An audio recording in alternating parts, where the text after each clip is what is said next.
Assalamualaikum warahmatullahi wabarakatuh. Baik, sebelumnya perkenalkan saya Brilian Horul Hanafi dengan NIM 24040674010 dari kelas 2024A. Baik, saya akan mereview mengenai konferensi pers yang diadakan oleh KPU mengenai update dari pelaksanaan Pilkada 2024. Untuk lebih jelasnya, mari kita lihat dulu sedikit cuplikan dari siaran pers tersebut. Jam 19 tadi, jam 19 sekitar 25 menit yang lalu, kita sudah mendapatkan data se-Indonesia. Untuk provinsi sudah masuk datanya 81,8%. Untuk dalam hal ini gubernur dan wakil gubernur. Untuk kepala daerah tingkat wali kota dan bupati sudah masuk sebanyak 80,0%. Untuk provinsi 81,8%, tersebar di 351.203 TPS. Untuk KPU Kabupaten Kota 336.319, setara dengan 80%. Dan saat ini, kalaupun ada data anomali itu tidak langsung publish, kita akan unpublish dulu untuk dicek datanya, kesesuaian datanya dengan form C hasil yang diisi oleh setiap KPU Kabupaten Kota. Baik, mungkin cukup segitu dari video cuplikannya. Untuk full siaran persnya bisa dilihat di sini. Oke, langsung saja untuk review siaran pers tersebut dari saya. Baik, untuk review yang pertama mungkin saya akan mereview dari kelebihan dari siaran pers tersebut. Untuk kelebihan pertama yaitu informasi yang dijelaskan pada siaran pers ini dijelaskan secara detail dan dapat mudah dimengerti.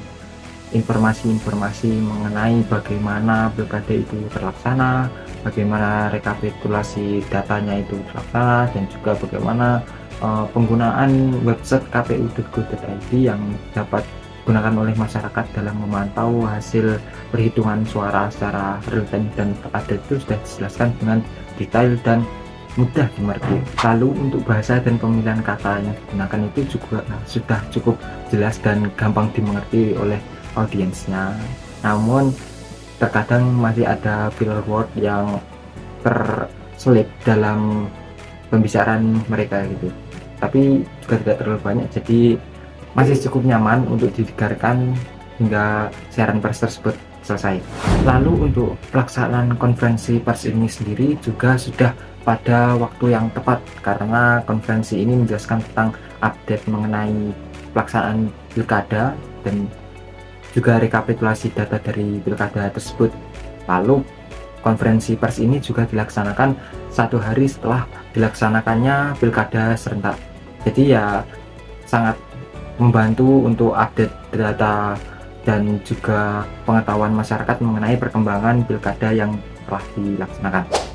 Lalu untuk kekurangannya sendiri, kekurangan yang pertama yang saya temukan yaitu siaran pers ini untuk masuk ke inti pembahasannya itu menurut saya masih terlalu lama, karena dibutuhkan waktu sekitar 6 menit ketika siaran pers ini dimulai hingga masuk ke inti informasi pada siaran pers ini. Jadi mungkin untuk kedepannya bisa lebih percepat dan lebih to the point untuk siaran pers yang akan dilaksanakan, dan juga untuk pendengarnya sendiri dapat mengetahui secara langsung dan cepat tentang inti dari siaran pers tersebut.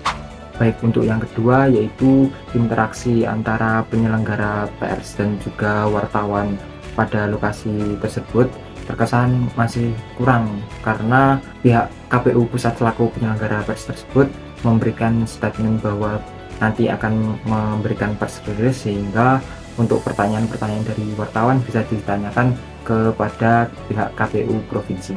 Ya, statement tersebut seperti kesan pihak KPU pusat menghindari pertanyaan-pertanyaan yang akan diberikan oleh wartawan pada saat konferensi pers itu berlangsung. Mungkin cukup sekian review siaran pers dari saya. Jika masih banyak kesalahannya, mohon maafkan. Sekian, terima kasih. Wassalamualaikum warahmatullahi wabarakatuh.